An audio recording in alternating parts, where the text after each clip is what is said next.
여자가 이르되 주여 내가 보니 선지자로소이다.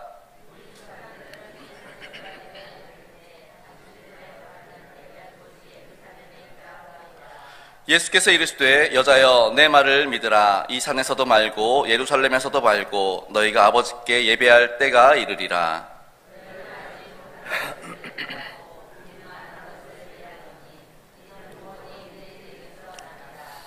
아버지께 참되게 예배하는 자들은 영과 진리로 예배할 때가 오나니 곧 이때라. 아버지께서는 자기에게 이렇게 예배하는 자들을 찾으시느니라.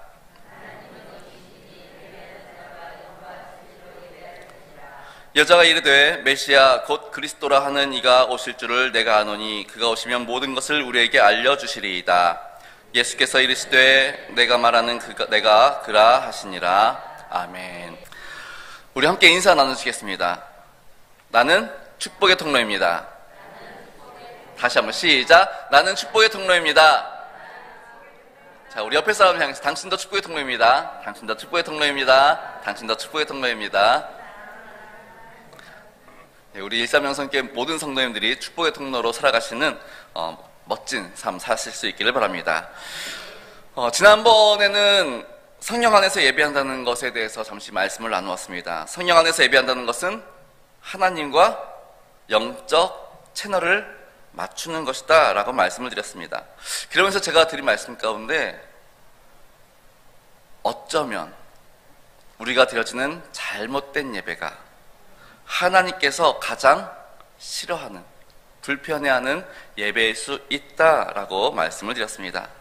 삶 속에서 내 마음대로, 내 욕심대로, 그리고 내 생각대로 다 살고 주일날만 와가지고 주님 오늘도 말씀에 순종하겠습니다, 그렇게 기도하는 거짓된 삶의 모습들, 평소에는 하나님이 안 계신 것처럼 그렇게 살다가 주일날 와서 정말 모든 것이 다 하나님의 은혜인 거라고 고백하는 이러한 모습들이 하나님께서 보시기에 참 두 마음 품은 사람처럼 보일 수 있다라는 것이지요. 반대로 우리의 예배가 성령 안에서 하나님께 드려지는 예배가 될 때 우리는 모든 것을 풍성하게 누릴 수 있게 되어진다는 것입니다. 우리의 지치고 상한 마음, 그리고 고난 영혼, 갈 바를 알지 못해서 방황하는 우리의 모습들, 삶의 고단함으로 몸도 마음도 힘들고 정말 그 누구에게도 말할 수 없는 그 답답함, 그런 것들이 예배를 통해서 하나님과의 만남이 이루어지고 예수 그리스도의 손길이 느껴지고 성령님의 인도하신 가운데 우리의 감정들이 정말 회복되어질 때, 치료되어질 때 우리의 가슴이 정말 시원함을 느끼죠. 하나님 감사합니다. 그리고 사도 바울처럼 고백하게 되죠. 나의 나됨은 하나님의 은혜입니다. 정말 진심으로 고백하게 되더라는 것입니다. 그리고 이쯤 되면 회개가 저절로 되는 거죠. 하나님, 그럼에도 불구하고 제가 하나님 앞에 너무 잘못한 게 너무 많습니다. 용서해 주십시오. 어떻게 눈물 없이 회개가 되겠습니까? 이럴 때. 그럼 이제 또 펑펑 울고 나면 또 하나님의 위로가 아니야, 괜찮아, 그럴 수도 있어, 다음부터 잘하면 되지. 그러한 사랑의 음성을 듣게 되고 그 사랑의 음성을 듣는 중에 우리의 삶이 점점 더 아까 우리 불렀던 찬양처럼 주께로 가까이 가게 되는 것이죠. 이것이 우리가 온전한 예배, 영적 예배를 드릴 때 이루어지는, 예배 가운데 이루어지는 놀라운 역사라는 것입니다. 오늘은 계속해서 진리 안에서 예배하는 것이 무엇인지에 대해서 말씀을 나누려고 합니다. 예배 안에서 진리란 하나님과의 만남을 위한 다리라고 보시면 됩니다. 많은 사람들이 예배를 통해서 하나님과 만남을 경험하고 싶고 또 하나님의 임재를 경험하고 싶어 합니다. 근데 하나님을 만나기 전에 꼭 거쳐야 되는 다리가 있다는 겁니다. 이 다리를 거치지 않고는 하나님을 만날 수 없습니다. 진리의 다리가 아닌 다른 다리들은 엉뚱한 곳으로 인도하는 경우가 많거든요. 특히 이제 이단 같은 경우가 그렇습니다. 잘못된 것들을 가르치니 엉뚱한 곳으로 인도해버리니까 정작 만나야 될 하나님 못 만나고 엉뚱한 이들을 만나는 경우들을 보게 됩니다. 그래서 그 진리의 다리가 누구냐? 바로 예수 그리스도라는 것입니다. 예전에 어느 목사님께서 이전에 있던 교회에서 이렇게 부흥에 오셨는데 그분이 그 말씀을 하시더라고요. 영과 진리로 예배한다는 것은 한 손에는 예수님의 손을 잡고 한 손에는 성령님의 손을 잡고 교회에 들어와서 한쪽에는 예수님을 옆에 두고 한쪽에는 성령님을 옆에 두고 옆자리 다 비워 계시죠? 예수님 자리, 성령님 자리. 네, 그렇게 하고 하나님을 향해서 예배하는 것이다. 그렇게 말씀하신 걸 들은 적이 있습니다. 그래서 진리로 예배한다는 것은 바로 예수님과 함께 예수님 안에서 예배 드려야 한다는 것입니다. 그러므로 예배를 통해서 예수님과 함께 예배 드린다. 이 말은 예수님을 통해서 예수님의 십자가를 볼 수 있어야 됩니다. 나를 위해 피 흘리신 그 예수님, 나를 너무나 사랑하시는 그 예수님, 나를 위해서 정말 모든 것을 아낌없이 주고 싶어 하셨던 그 예수님, 오늘도 나를 찾아오셔서 만져주시고 위로해 주시고 함께 해주시기를 원하시는 그 예수님, 그 예수님을 예배 가운데 만날 수 있어야 한다는 것입니다. 그럼 어떻게 우리가 예수님을 만날 수 있습니까? 제가 읽은 책이 있는데 그 책에 한 3장에 걸쳐서, 무려 3장에 걸쳐서 예수님에 대한 소개가 나옵니다. 제가 이걸 지금 일일이 다 말하면 시간이 너무 길어가지고 짧게만 말씀드리면, 그 책이 어떤 내용이냐면은 예수님은 창세기의 창조자, 출애굽기의 해방자, 레위기의 대제사장, 민수기의 좋은 정탐꾼, 신명기에서는 율법을 세우는 자, 여호수아에서는 정복자, 사사기에서는 의로운 사사, 룻기에서는 친척을 돕는 자로 나타나신다. 욥기에서는 예수님은 살아계신 구속자시요 사탄이 훔쳐간 축복을 2배로 갚아주시는 분, 또 시편에서는 우리의 찬송과 예배를 받으시는 분이시며 잠언의 지혜요 전도서의 위대한 전도자요 아가서에서는 연인으로 나타나신다라고 얘기합니다. 또 예수님은 호세아에서는 아내의 거절로 마음이 상한 남편으로, 요엘서에서는 늦은 비로, 아모스서에서는 하수같이 흐르는 정의로 등장하신다라고 이야기하고 있고요. 또 스바냐에서 우리로 인하여 기쁨을 이기지 못하시는 분으로, 학개서에서는 나중 영광이시고 열방을 흔드는 분으로, 스가랴서에서는 예수님은 대제사장의 의복을 정결케 하시고 우리에게 힘으로 되지 않고 능력으로 되지 않고 오직 나의 영으로 되느니라 라고 말씀해 주시는 분으로 등장하신다. 마태복음에서는 메시아로, 마가복음에서는 종으로, 누가복음에서는 인자로, 요한복음에서는 하나님의 아들로 나타나시고, 사도행전에서는 교회를 세우는 교회의 머리시며, 로마서에서는 우리를 아빠 아버지께로 인도하여 양자인 우리가 그분과 함께 유업을 얻게 해주신 2번째 아담으로 등장하신다.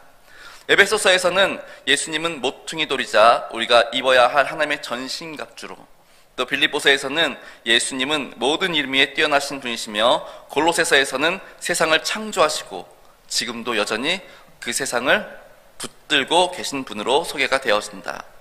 야고보서에서는 예수님은 살아있는 믿음을, 베드로전서에서는 너희 염려를 내게 맡기라, 내가 너희를 돌보겠다 말씀하시는 분으로, 그리고 베드로후서에서는 예수님은 보배롭고 지극히 큰 약속으로 나타나신다. 그러면서 창세기부터 요한계시록까지 쫙 얘기하면서 마지막 요한계시록에서는 알파와 오메가이시고 처음과 나중이시며 전에도 계셨고 지금도 계시며 장차 오실 전능자로 우리는 성경을 통해 예수님을 만날 수 있다라고 소개한 책이 있습니다. 맞습니다. 진리 안에서 예배한다는 것은 우리가 예배 드릴 때 하나님께 예배 드리는, 하나님의 임재를 경험해야 됩니다. 근데 그 달이 말씀 속에서 예배 가운데 예수님과 함께하고 모든 성경 속에서 예수님을 발견할 수 있을 때 우리는 하나님의 임재를 경험할 수 있게 된다라는 것입니다. 또한 진리 안에서 예배드린다는 것은 하나님의 말씀이 올바로 선포되어져야 한다는 것입니다. 생각해 보십시오. 하나님의 말씀이 제대로 올바로 선포되어지지 않는데, 그러니까 잘못 선포되어지고 있는데, 그러니까 이단의 이야기가 나오고 있는데 거기서 어떻게 우리가 하나님을 만날 수 있겠습니까? 그러니까 우리가 예배 가운데 말씀이 올바로 선포되어질 때 우리는 하나님을 만날 수 있게 된다는 것입니다. 그렇기 때문에 우리가 말씀에 귀 기울이고 그 말씀이 어떠한가. 우리 베레아 사람들이잖아요. 베레아 사람들. 베레아 사람들이 왜 그렇게 은혜로워요? 말씀을 듣고 저 말씀이 정말 그러한가 살피는 거예요. 말씀을 다시 읽고 정말 저 사도 바울이 얘기했던 게 진짜야? 성경 속에서 확인하고 확인되어졌으면 그 말씀대로 살기를 힘쓰고 노력하는 우리 일삼영성교회 성도님들도 그러한 삶 사실 수 있기를 바랍니다. 물론 목회자도 인간인지라 실수할 수 있습니다. 그래서 한 번 더 말씀을 통해서 확인하는 작업들이 우리 가운데 필요하다라는 것입니다. 과연 지금 이 순간 우리 성도님들에게는 하나님의 음성이 들려지고 있습니까? 매주 매 순간 진리의 말씀이 선포되어지고 있는데 그 말씀대로 우리가 살아가고 있습니까?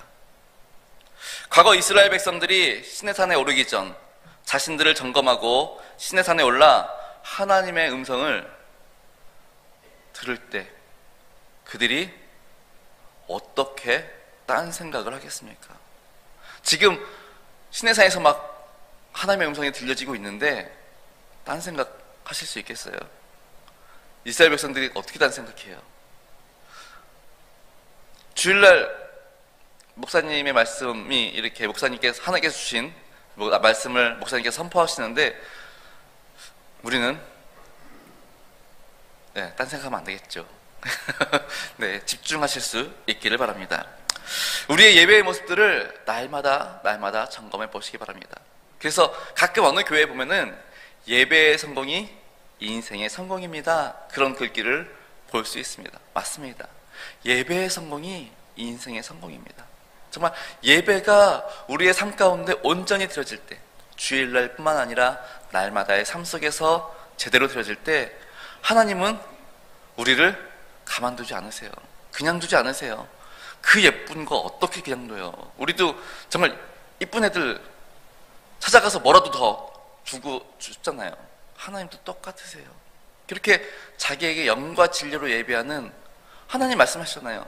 이러한 자들을 찾으신다. 찾으시면 뭐 하시겠어요? 하나님께서 사람을 찾으세요. 그래서 찾았대요. 누굴 찾았나 봤더니 다윗을 찾았대요. 왜? 찾아보니 다윗 내 마음에 딱 맞아. 내 생각이랑 똑같아. 그리고 나서 하셨던 말씀이 뭐예요? 내가 원하는 일들을 다윗을 통해 이루겠다라고 말씀하시고 실제로 하나님께서 원하시는 일들을 다윗을 통해 다 하셨어요. 그러니 다윗이 얼마나 복받았어요. 우리 아시잖아요. 나중에 다윗의 재산이라든가 다윗이 한 일들이라든가 오거든 세대 속에서 그 다윗이라는 이름이 얼마나 높아졌어요. 근데 그전엔 어떤 사람이었어요? 복동, 이름도 없는 이새네 집 막내 아들. 근데 이새네 집 막내 아들이 막둥이가 하나님의 존귀한 자가 되었습니다. 왜요? 하나님이 찾으시니까. 오늘 이렇게 예배하는 자 하나님께서 찾으신다고 합니다. 찾으시면 우리를 통해 일하신다는 거예요. 우리도 또 우리의 자녀들도 하나님을 찾으시는 한 사람이 되길 원하십니까? 그러면 예배에 목숨 거칠 수 있기를 바랍니다. 영과 진리로 예배 드리시기 바랍니다. 로마서 12장 1절과 2절은 이렇게 말씀하고 있습니다. 그러므로 형제들아 내가 하나님의 모든 자비하심으로 너희를 권하노니 너희 몸을 하나님이 기뻐하시는 거룩한 산제물로 드리라. 이는 너희가 드릴 영적 예배니라. 너희는 이 세대를 본받지 말고 오직 마음을 새롭게 함으로 변화를 받아 하나님의 선하시고 기뻐하시고 온전하신 뜻이 무엇인지 분별하도록 하라. 아멘. 영과 진리로 예배한다는 것은 우리의 몸을 하나님께서 기뻐하시는 거룩한 산제물로 드리는 것입니다. 전에 이제 학교 다닐 때, 신대원 다닐 때 교수님이 그러시더라고요. 지렁이가 밟으면 어떻게 되는지 알아? 지렁이도 밟으면 꿈틀거린대. 네, 그래서 다 그랬죠. 지렁이 밟으면 꿈틀거리죠. 그러니까 이제 그 교수님이 왜 꿈틀거리는데? 왜 꿈틀거려요? 예? 아프니까? 아프니까. 근데 교수님 대답이 재밌었습니다.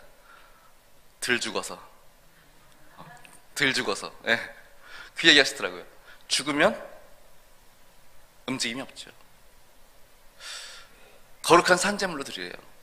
살아있지만 죽은 것처럼 꼼짝하지 말라는 겁니다.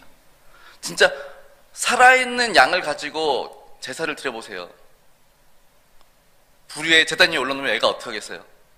죽는다고, 뜨겁다고 막 거기에 난리치지 않겠어요? 엉망진창되죠. 죽어야 조용합니다. 그리고 올려지는 겁니다. 근데 바울은 우리에게 그러라는 겁니다. 살아있으되 죽은 것처럼 꼼짝하지 말고 있으라는 겁니다. 이게 바로 우리가 드려야 될 영적 예배라는 것입니다.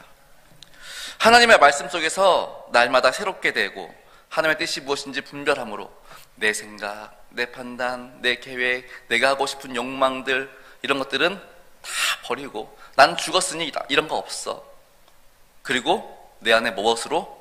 하나님의 말씀으로, 하나님의 진리로, 그리고 하나님의 선하신 뜻을 따라 하나님의 인도하신 가운데 온전히 거하는 삶, 그 길 따라가는 삶, 이것이 우리가 드려야 될 영적 예배라는 것이죠. 사랑하는 우리 성도 여러분, 우리의 예배는 성령 안에서 또 진리이신 예수님과 함께 진리의 말씀 안에서 하나님께 드려지는 예배가 되기를 바랍니다.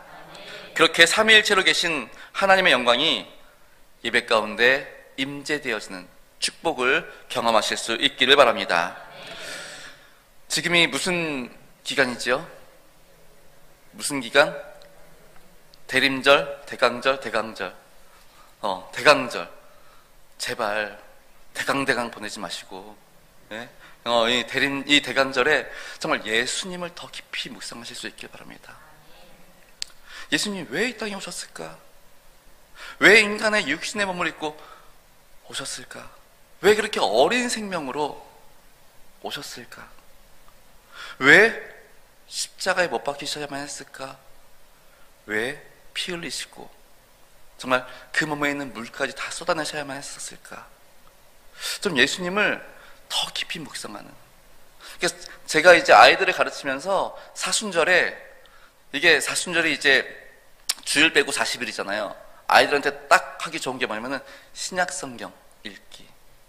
그래서 뭐 마태복음이나 뭐 마가복음이나 뭐 한 권씩 잡아서 사순절 동안 읽기, 그런 것들을 이제 가르치는데 대림절 때도 괜찮습니다.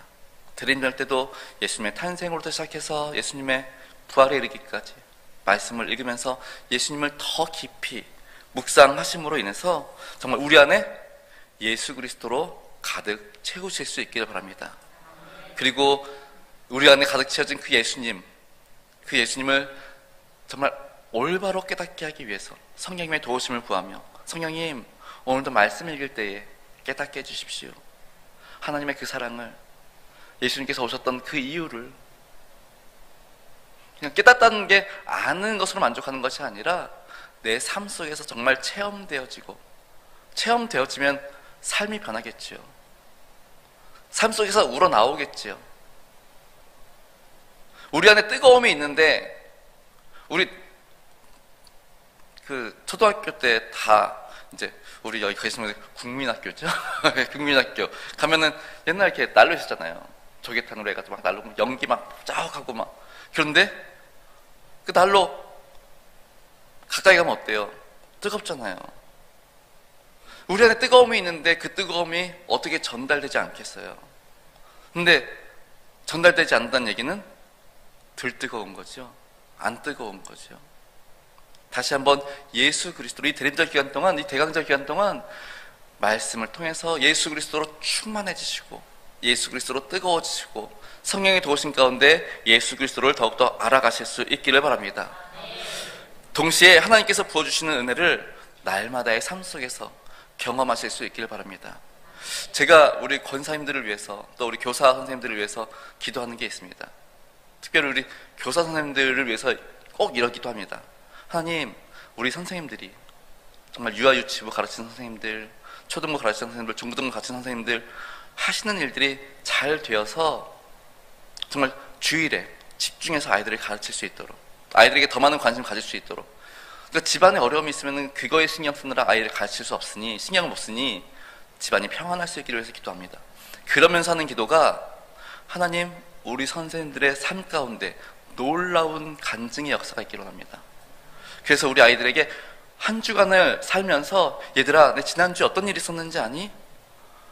어려운 일이 있었어. 근데 하나님께 기도했더니 하나님께서 이렇게 해결해 주셨어. 하나님은 살아계셔. 하나님은 오늘도 우리의 기도를 들어주셔. 이런 간증들이 우리 아이들에게 전달되어지면 우리 아이들은 어려서부터 뭘 배워요? 아, 하나님은 과연 살아계시구나. 하나님은 우리의 기도를 들어주시는 분이시구나. 이런 것들을 배울 수 있습니다. 근데 그런 얘기를 안 하면 정말 이야기 속에 있는 책 속에 있는 하나님을 배울 수밖에 없습니다. 그래서 제가 항상 우리 선생님들을 위해서 기도합니다. 하나님, 우리 선생님들의 삶의 간증이 날마다 풍성하여져서, 선생님들을 위해서도 그렇게 기도합니다. 여기 계신 분들을 위해서 다 기도합니다. 그래야 우리 자녀들이 우리 엄마를 통해서, 우리 아빠를 통해서 과연 하나님은 살아계시는구나 고백할 수 있게 되기 때문입니다. 오늘도 날마다의 삶 속에서 그 하나님을 경험하시고 그 하나님을 간증하시는 우리 성도님들 되실 수 있기를 바랍니다. 그럴 때 우리 안에 정말 예수 그리스도로 인하여서, 성령님의 도우심으로 인하여서 기쁨과 감사가 충만하게 될 줄 믿습니다. 기도하시겠습니다.